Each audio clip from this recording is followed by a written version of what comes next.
One of the fan favorites of our show is our weekly visit from Jonathan Halevi. He's a retired lieutenant colonel in the Israeli Defense Forces. He worked in counterterrorism, and boy, is that an important subject for us these days. Jonathan, welcome back. Yes, sir. Now, you, as always, scan the Arab underground using your mastery of the Arabic language to find us videos, Facebook pages, YouTube uploads, cell phone camera pictures. They're often shocking and they're often grotesque and macabre, but it's important we see them. Tell me what you have brought for us today. For today, we are going to concentrate on the swap deal between Hamas and Israel.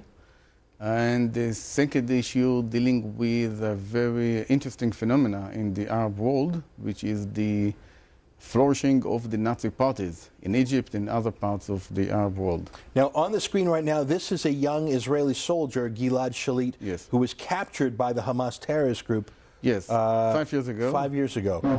Yes, and in a joint operation between Hamas and Al-Qaeda, with one of the Palestinian organizations affiliated with Al-Qaeda, this is a member of the cell. Hamas threatened to kill Gilad Shalit, and that was part of the negotiation between Hamas and Israel, and as a bargain chip for the demand to release senior Palestinian terrorist from the Israeli jail. Khaled Mashal, the leader of Hamas, yesterday boasted with the new achievement, the great achievement of Hamas in forcing Israel to release more than 1,000 prisoners. Many of them, hundreds of them, were sentenced to lifetime prison in the Israeli prison. So there are major terrorists that are going to be released in the next days.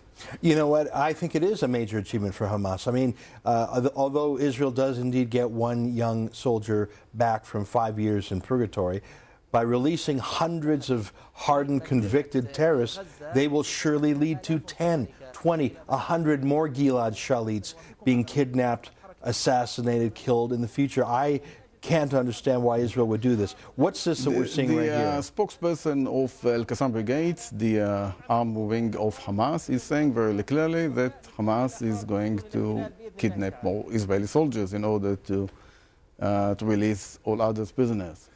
You know, I mean, that's the thing. If they have just shown the power of doing bad behavior. They have been rewarded handsomely. Isn't this the exact opposite of what Benjamin Netanyahu has always taught? He always said you can't negotiate with terrorism. In fact, his own brother was part of the daring raid on Entebbe 35 years ago that rescued hostages from an Air France plane that was hijacked. I mean, how come Netanyahu approved this deal?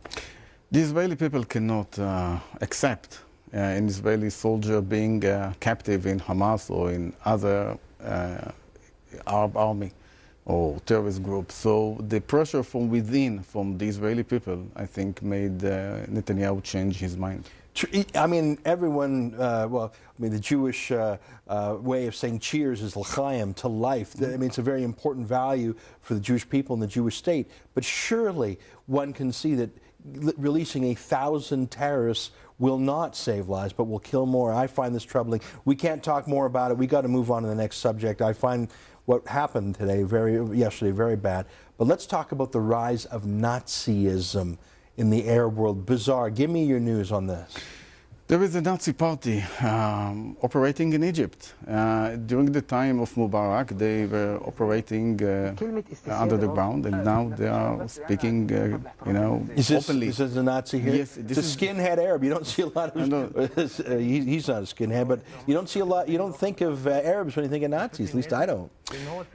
They explained their ideology. They took the principle of supremacy and implemented it in Egypt, which means the Egyptian race, now it's turned to dominate the world, and they want to develop the army and nuclear weapons in order to take over the world with the with the Egyptian people. So it's the same ideology as they say.